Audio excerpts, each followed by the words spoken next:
काही दिवसांपूर्वी मराठवाड्यातील मातब्बर काँग्रेस नेते बसवराज पाटील यांनी भाजपमध्ये प्रवेश केला होता।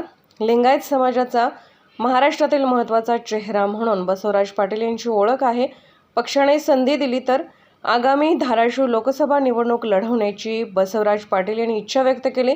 लातूरमधील देशमुख कुटुंबियांना कंटाळून बसवराज पाटील यांनी काँग्रेसला सोडचिठ्ठी देत भाजपामध्ये प्रवेश केला, अशी ही चर्चा सुरू होती। बसवराज पाटील यांच्या भाजप प्रवेशाने धाराशिव, लातूर आणि सोलापूरमध्ये भाजपला फायदा होईल असा अंदाज व्यक्त केला जातोय। आम्ही खूप आनंदी आहोत।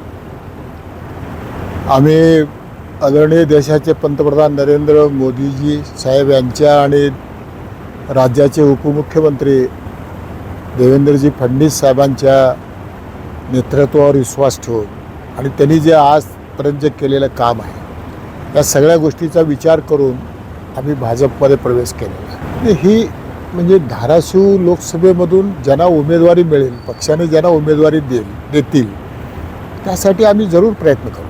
तिकीट मिळाल्यानंतर निश्चितपणाने निवडणूक लढवणार आणि हा जो निर्णय आहे तो पक्षाने घ्यायचा आहे, ते पक्ष ठरवतील।